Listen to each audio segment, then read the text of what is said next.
He was in the worst division of all time.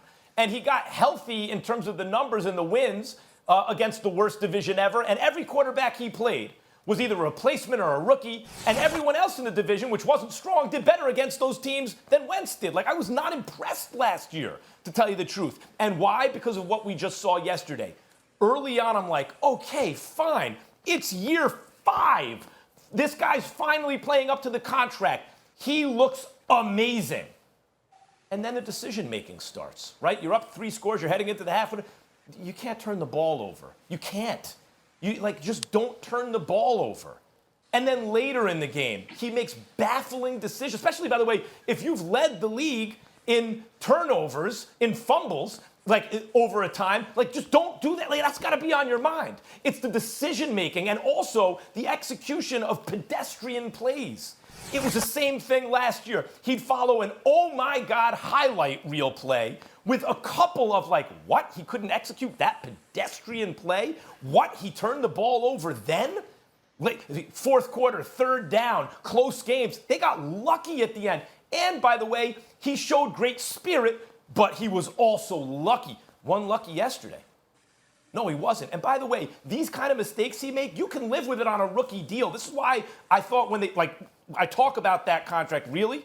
You want him to overcome whatever problems there are on the team? He's being paid that way. Can he? If it's a rookie deal and you have financial flexibility, fine, I get it. You'll take the good with the bad. He's in his 5th season. He's paid as a franchise quarterback.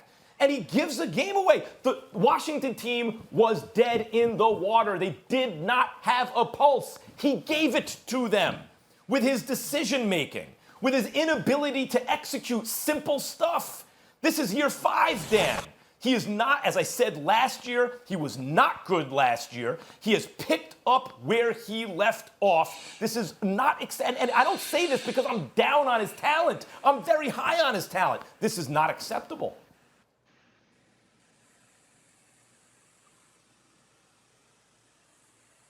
Go ahead, Dan. Stephen, I mirror you. All right. Listen, I'm not going to get into a ton last year. We know that you and I see last year very differently.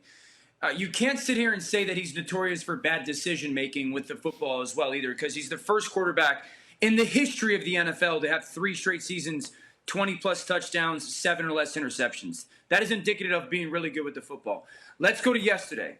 Carson Wentz is the reason they lost that football game yesterday, okay? I am not going to overreact. It is week 1, but I was really disappointed in watching how he played and just the style of football yesterday, because last year he did such a good job of playing quarterback, understanding what was around him and what was necessary to win that football game.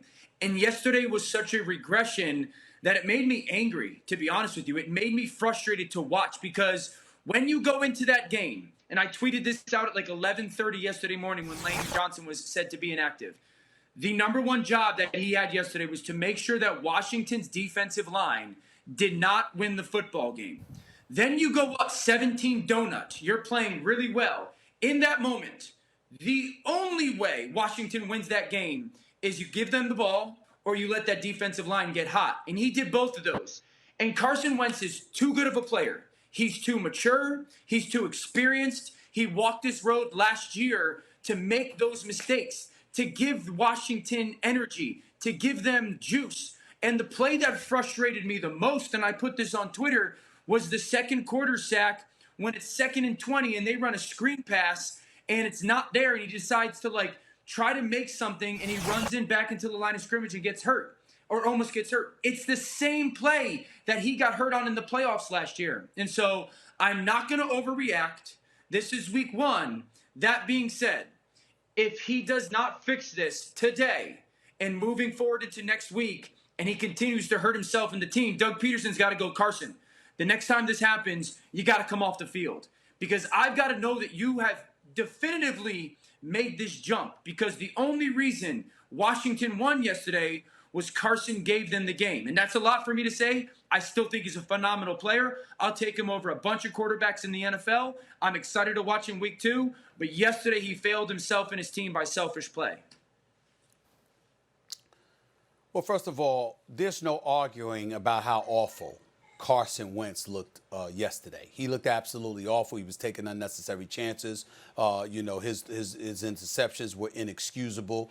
There's no question that he shouldn't have thrown the passes that he has thrown, taking the chances that he has taken. He's notorious for holding on to the football entirely too long. That had something to do with the 8 sacks. But I would ask y'all to pump the brakes and both of y'all just calm your nerves just a touch. Okay? Number one, look at their right tackle. Look at their right guard. Look at their left tackle. You've got injuries all over the place. People who are hampered all over the place. You don't care, but I do, and I'm the one talking. So listen to this. Here's the reality of the situation.